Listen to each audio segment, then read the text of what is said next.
Welcome back to Recap with Roy. Hey guys. I'm joined by Pastor Roy Schneider here at the Refinery Church, and it's great seeing you again. Yeah, I'm man. I'm glad that we get a chance to do this again. I Um, feel like we've been sheltering in place with the volume of rain that we've had lately. So, that's a really good point. There has yeah. been a lot of rain, but great sermon this past week. We're following that Star Wars theme. May the Lord be with you still, and we talked about the battle within this Yeah. time around, and you made a really good point in that message. Well, you made several, but this is the one that I want to talk about a little bit more today. Is you said there's a difference between a peacemaker and a peacekeeper. Yeah. And I kind of wanted to dive a little deeper into that of what's the difference between a peacemaker and a peacekeeper and just kind of go from there. Yeah, I mean, I think probably most people that just heard that statement probably would struggle with being able to identify what the difference is between those. And Absolutely. we want to be clear that everything that we think about and everything that we talk about has a scriptural basis to it. And so that the idea of being a peacemaker comes from the Gospel of Matthew. So Christ is preaching in Matthew chapter 5, and he says this in verse 9.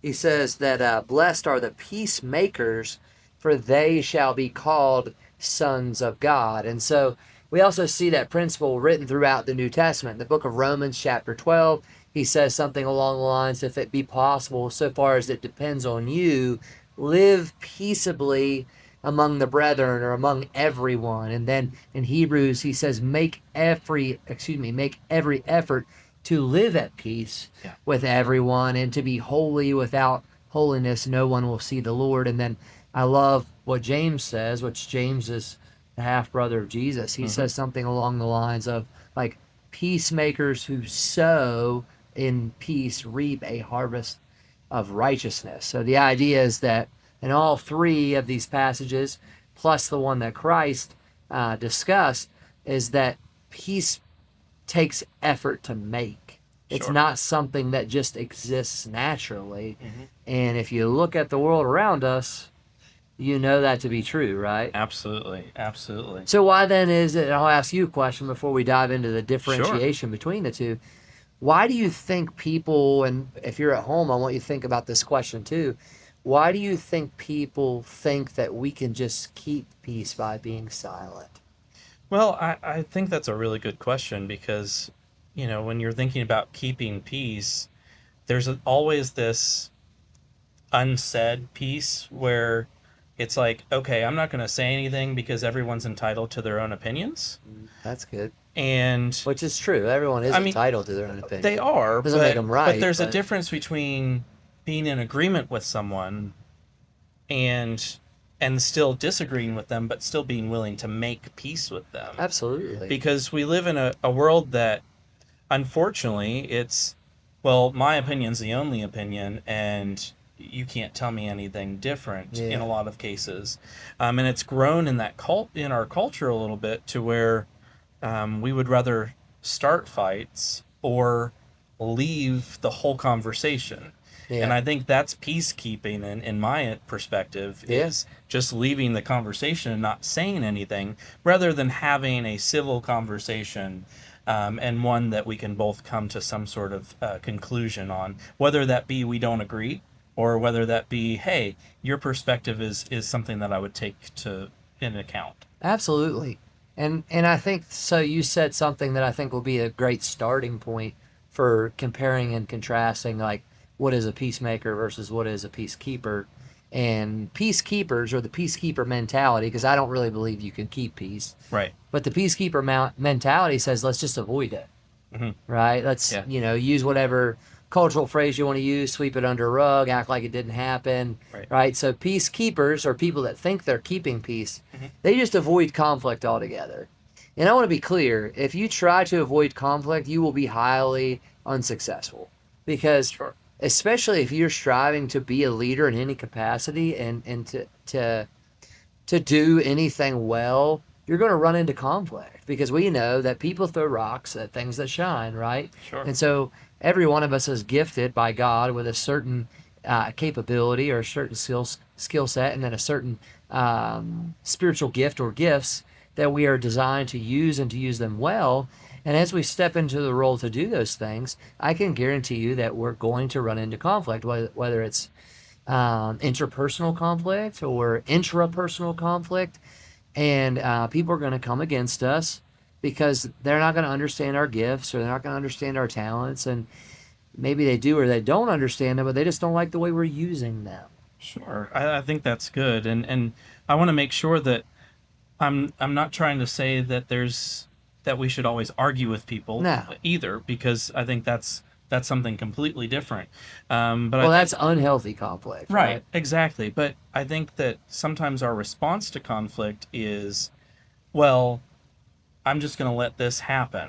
Yeah. And in a lot of cases, we actually compromise our our beliefs, our morals, whatever it happens to be, for the sake of that. Yeah. And then it builds and grows to something that's even worse or insurmountable without expressing something kindly at the very beginning. Absolutely. Well, and so what is the goal of a peacemaker then?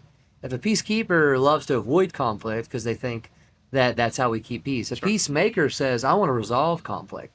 And so if your goal is resolution, then you're not willing to blow in and blow up on people and leave disaster because your goal is to make it better. Mm-hmm. And so I've watched that happen on far too many occasions. And I've watched people, and you've seen this happen. You've Sure. seen people label me in certain ways because I'm the guy who raises his hand and says, "Hey, we've got a problem here." Sure. And not talking about it doesn't make it go away. Mm-hmm. And then the moment that you do that, some people are like, "Well, how dare you bring up this thing that probably is tied to a person or persons or a person or person's behavior. Sure. How dare you bring it up? That's very unloving of you. You should remove the speck from your eye before you remove the plank, or vice versa, however you want to label it." And it's like, no, I love that person Mm-hmm. and I love that organization, right? Which is the way we're called to live our lives as Christians. Way too much to leave it like that. Sure. Jesus would fall on people with love and he would say, go and sin no more. Jesus is the greatest conflict resolutionist that ever existed on the planet, right? Absolutely. And his goal was always what? It was always resolution. Sure. So if we want to make peace, we can't do it through avoiding conflict, and we can't do it by just blowing up or being problem pointer outers instead of problem solvers. Sure. The goal has to be the resolution of the actual conflict and the reconciliation of the relationship. Yeah, there's a book by Ken Sande that keeps popping up in my mind. It's Yeah. called Peacemaker, Yep. and he does talk about the speck in the plank, Yeah. but that's just one step of the peacemaking process. Absolutely. Yes, it's important for us to say, okay, how did I contribute to this? But Absolutely. at the end of the day, if there's still a problem, there's still a problem that needs to be addressed. And Absolutely. we can address it in a way that allows for resolution and reconciliation if we've hurt somebody in the process. And I think it's good. You said that a lot of these behaviors are maybe tied to an individual or individuals. But another piece that I really liked from your message was our fight is not against people, Yep. right? Our enemies are not people. Yep. And so if we focus on, hey, these are all individuals that are made in the image of God Yep. and are still fallen individuals. Like, I make mistakes, you make mistakes. We don't have to go through the list of them, but, we all make mistakes. But it's the behavior that we need to recognize. It takes the personal component out of it, not in a way that they shouldn't learn about it and that Absolutely. we shouldn't resolve. But I'm not after you. I'm explaining that we need to get to a resolution about the bigger issue. Absolutely. Well, that's the Ephesians mentality, right? Mm-hmm. We don't war against flesh and blood. And it's hard because, like, I want to be very clear that conflict resolution is not in any way, shape, or form easy. Mm-hmm. And it's countercultural to much of what we do. And so you are, like I have, and I'm not saying I'm special. There's plenty of people that are like me that are willing to address conflict. Mm-hmm. But I think that God has specifically given me a skill set that says, hey, I might get upset over certain things, But the whole end goal for me is always resolution. I want to make it better. I want to make your life better. And when conflict exists, nobody wins, right? In Yeah. fact, the reality is that it often produces bitterness. Hmm. And bitterness, as scripture says, it will grow up and choke out the fruit of your life. Yeah. And so to leave someone in a position where you know that they're dealing with the same conflict that you are, and they're avoiding it, and that it could potentially cause a bitter root to spring up in their life and choke out the rest of their fruit. I, as a loving Christian, can't fathom somebody being upset with me to the point that it's choking out the fruit in all the other relationships of their life. Sure. I don't want that for them. I want Yeah. it to resolve. I don't want them to have some artificial peace or superficial calmness. I don't want them when they're around me to not be able to look at me or but pretend like they're calm. And I don't want that for anyone, including myself. I don't want to walk into a room and be having formerly been in a relationship with someone and we had a falling out, so to speak, over a problem that we identified, and then feel like we aren't reconciled because Yeah. it's just not beneficial. Now, it is important to note though in conflict resolution that relationships won't always return to their original state. Absolutely. Yeah. um, and that is okay too. It's okay for two people to say, what we had before this, we can't go back to. Right. But for them to be resolved, an example for me that's super personal that would be my relationship with my biological dad. I reconciled with him when I was a young adult. I still struggle very much so with feelings of abandonment and hurt. And I know he probably even watches some of my stuff, sermons and things like that. And it probably hurts him to hear me say that. But it's the reality of our relationship, and we've reconciled in a lot of ways, Hmm. and we're not at odds with or stand against each other. But him and I both, right, as a son and a dad, we still have stuff that took place over the history of our relationship that we won't be able to unhook from. Sure. Um, and so resolution doesn't mean return to its original state because think of it like a wound, Stephen, Hmm. right? So if I were to cut your arm right now, your skin will never completely heal like the skin looks right now. There Right. will be a scar there. In relationships, there will be a scar, but what would you rather have? An open wound that's bleeding and Yeah. impacting other people? Or would you rather have a scar because you resolved it, but it just doesn't look like it once did? Yeah, I think that's a really good point. And I also want to point out that there will be times where that reconciliation that the other person may just want to walk away from it and Absolutely. completely. Yeah. And I think that's a big difference between peacekeeping and peacemaking.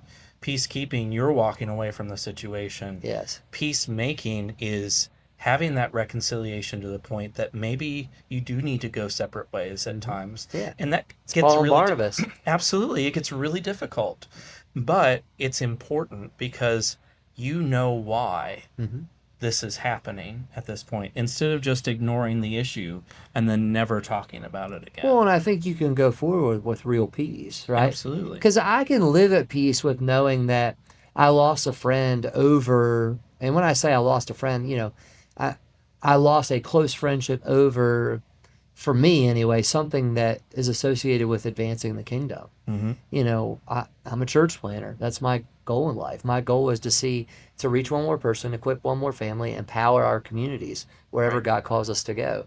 If someone walks away from church because they just want our church to be small or they just want our church to stay in one location, they don't want us to plant more churches, I'm okay with that. Yeah. And I'm okay with looking at them and saying, hey, I love you.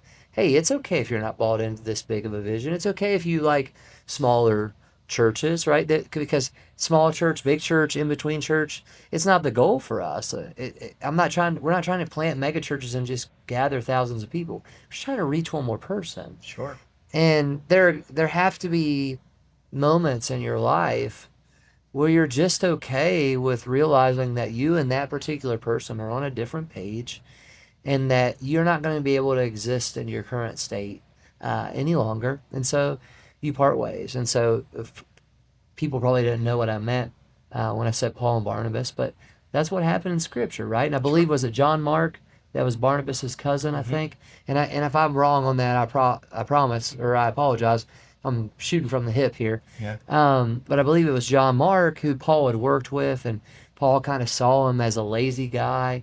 He didn't really think that John Mark, he didn't want to work with John Mark. And Barnabas was like, hey, that's my cousin, man. And so Paul's just kind of like, hey, we're going to have to agree to disagree and part ways here because I'm advancing the kingdom and I'm not slowing down because Right. this is what God's called me to. You know? Absolutely. I think that's a really good point, and one of the keys between peacemaking and peacekeeping, because there's still an ultimate mission at hand, Yeah, and to be a peacemaker is to recognize that conflict is going to happen, but absolutely. also understand that we are still called to spread the gospel, Yeah, and we still have those goals that God has set before us. yeah. And I think that's a really good differentiation between those two. Well, we talk about like what's the personal cost Hmm. of conflict resolution. I think if you're sitting at home and you're thinking about all the relationships maybe that you have in your life that are unresolved, I want you to understand that it comes down to this one thing: short-term sacrifice for long-term gain, right? So your willingness to be uncomfortable in the short term and reconcile those relationships that are currently not reconciled, or the conflicts in your life that are currently unresolved, there's a long-term benefit and gain to that. But Yeah. the longer you sit in that conflict and you fake the peace, or you live with artificial harmony or superficial calm, the more you're sacrificing the long-term gain that's possible. Because with every fleeting moment, right, that's one less moment that you can live reconciled.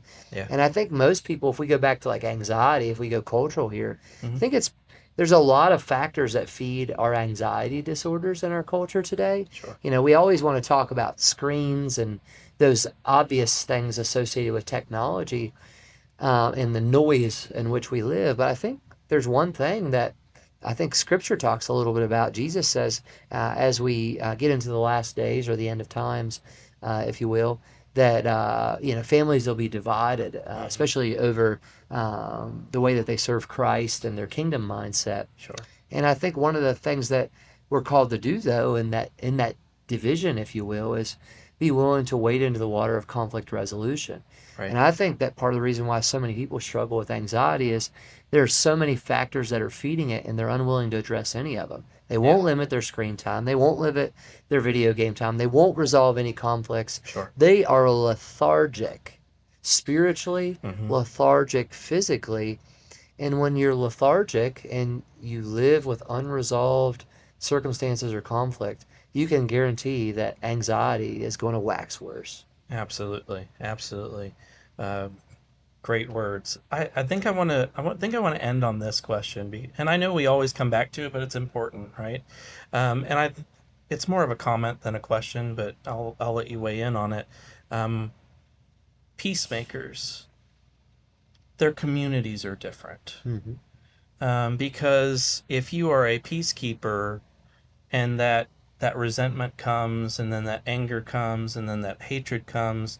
I sound like a Yoda reference, and I'm not going to mess up the Yoda reference because someone on here will comment about it. But I think it's, you travel down those pathways as a peacekeeper. But peacemakers, when you do have that healthy conflict, and I use healthy conflict because there is reconciliation and And there resolution, is an unhealthy and there's conflict too. absolutely, I think that strengthens your community, because I know beyond a shadow of a doubt that if you come to me and there's a conflict, that you have my best interests and the church's best interests Yeah, at heart. And I know that you love me unconditionally, absolutely. and that those are important things for peacemakers, because listen, the world is tough. um, we need each other to hold one another accountable. Yeah, And if I feel like you're going off the wrong path, or I'm going off the wrong path, we have to have those moments of absolutely. conflict in order to reconcile. And so I wanted to kind of rest on that piece of community, because you do have to have three or four people in your court that are willing to carry that mat and put you where you need to Yeah, be. absolutely. I'll say this: any relationship, any family, any church, any business, any organization that doesn't have a culture where people can speak about openly the things that they're struggling with relationally with other people is destined to fail. Sure. And so I remember the first time that I had somebody come to me about something that they were dealing with. It was pretty overwhelming. I'm talking about here at the refinery Hmm. because just the way that they approached it, it overwhelmed me. And I knew what I was doing, going into creating an authentic community.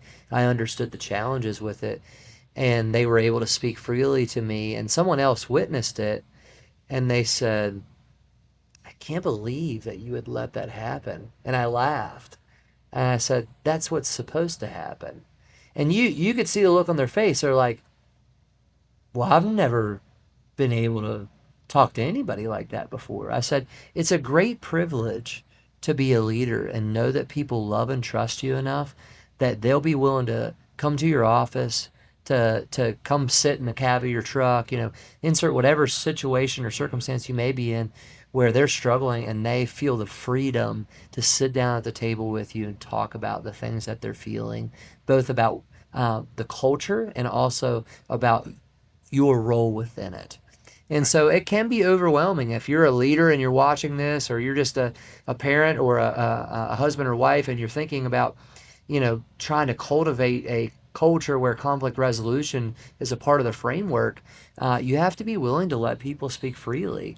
And I understand that word sounds dangerous, freely, but you'll realize that when people start to truly love each other, like what you said, when they feel the freedom to speak, they're not just going to word vomit all over you and say whatever they want to and kick you. They're going to respect you in it Yeah. because they realize that you've created a culture where they have that opportunity, and so they're going to respect the opportunity because they'll realize, like, hey, if I treat you poorly in this situation and if I just kick you while you're down, the odds are that you're not going to give me permission to do that again. Because I Yeah. do think that in that culture, we also have to be weary of those people who will abuse it. Because you always have the onesies and the twosies that'll take advantage of authentic community and think it is an opportunity for them to just say what they want. And guess what? That's part of conflict resolution. Yeah. I go to you and say, hey, Stephen, we love you.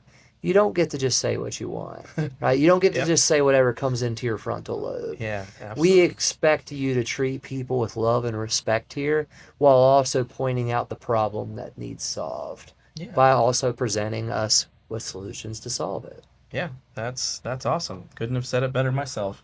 Um, well, I think that covers peacemakers and peacekeepers, and Yeah, I've enjoyed this one, man, yeah. and I just pray for those of you that are watching that are leaders that you'll realize the value in being conflict resolutionists, and you'll be the type of leader that gives people permission to speak freely with you and to discuss the culture that you're establishing, and gives people healthy boundaries for how to operate within that culture. Because if you will, God will use your church, your business, your school, whatever that may look like for you as a leader. He'll use it in profound ways to build deep and healthy levels of community.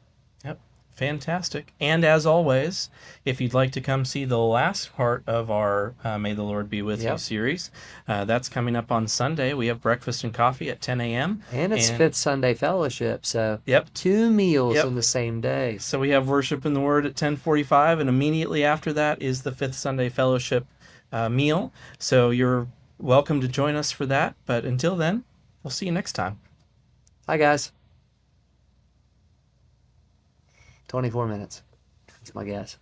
I think it's 20. 20? That last one was 22, and that one felt longer to me, but maybe it's because it was